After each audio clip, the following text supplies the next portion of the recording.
You study for hours. You listen to podcasts, repeat sentences, take notes, and push yourself to remember. Yet every morning you wake up and feel as if nothing stayed. Your mind is heavy, your motivation fades, and you quietly ask yourself, is there an easier way? Then, one night, while scrolling through videos, a simple title catches your eye. Learn English while you sleep. You laugh a little, but you keep watching. Could that really be possible? Could your brain keep learning while the rest of you is asleep? It sounds like science fiction, yet something inside you wants to believe. That small spark of curiosity is where our journey begins. Part 1.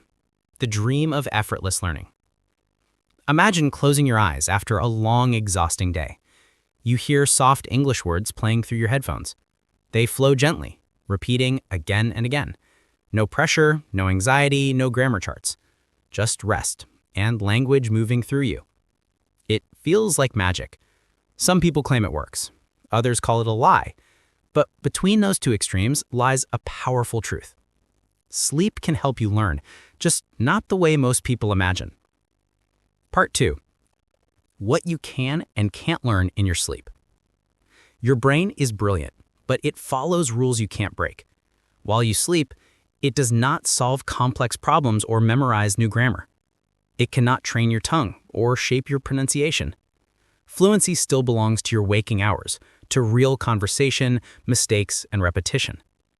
Yet something remarkable happens during rest. Your brain protects and strengthens the things you already know.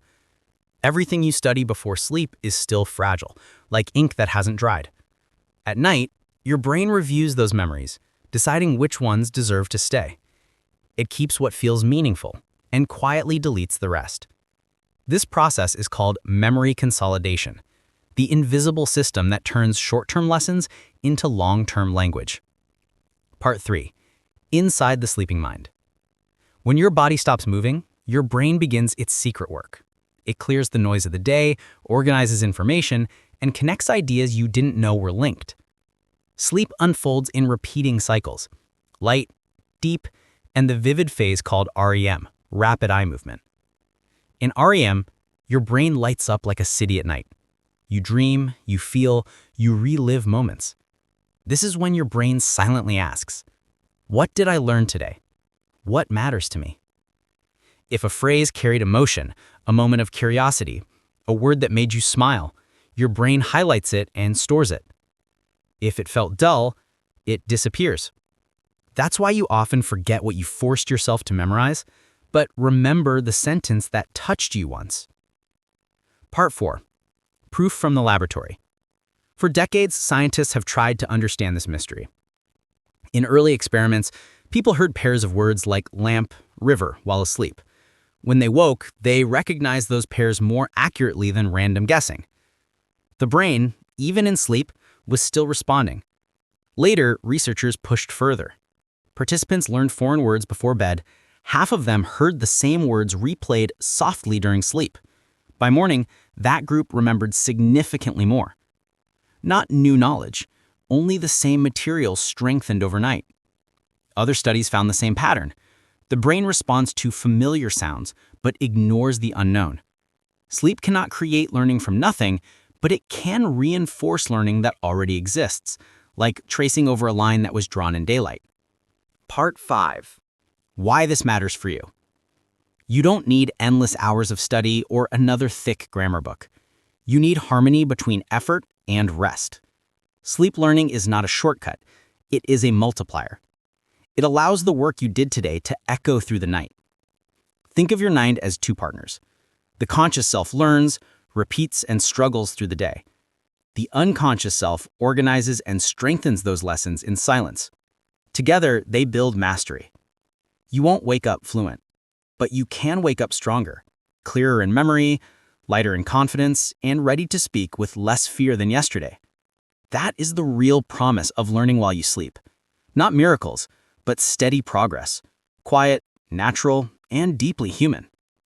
Part 6. Preparing your mind before sleep. Night is not the time to force your brain. It's the time to guide it. What you do in the 20 minutes before sleep, decides how much your mind will remember. First, clear the noise. Silence notifications, dim the light. Take 3 slow breaths until your shoulders drop. Your mind must feel open, like a quiet room after a storm. Then choose what to review. Do not open something new or complicated. Pick a short story, a few lines from a podcast, or 5 sentences you learned today. Read them once, listen once. Let them feel familiar. Your goal is not to study, it's to remind your brain what matters. Now, could you write 3 small phrases in a notebook by your bed? Words that carry emotion, hope, courage, gratitude. When you write and read them with calm attention, you tell your brain, keep this. This belongs to me. Now close the notebook, press play, let English drift in softly like rain against the window. Part 7. What to listen to while you sleep. Not all English audio is good for night learning. Your sleeping brain is sensitive. It prefers rhythm, simplicity, and emotion over logic. Use slow English stories. Stories have music. They carry feeling and sequence. If you already know the ending, even better. Familiarity invites relaxation. Use daily phrase loops. Short affirmations such as, I understand more every day. I enjoy learning. English feels natural to me. Loop them gently, in your own voice or another calm one. Add soft background music. Not drums, not fast piano. Just quiet tones. Ocean waves, wind, soft strings. Music smooths the edges of attention and keeps you in rest. Avoid news, arguments, complex discussions, or grammar lessons. Your sleeping mind will not care. It may even resist. Keep the volume low enough that you can forget it's playing. The words should float, not dominate. If you tend to wake in the night, use a timer. 30 to 60 minutes is enough. Your brain does its best work early in the night. Part 8. Common mistakes and how to avoid them. Many learners get excited and make the same 6 mistakes. First, using new or difficult material. Sleep cannot absorb what it never met before. Always replay familiar content. Second, playing audio all night. Too much noise breaks deep sleep. Stop after an hour, silence helps memory settle.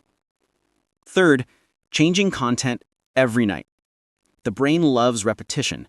Stay with one set for 3 to 5 nights. Depth beats variety.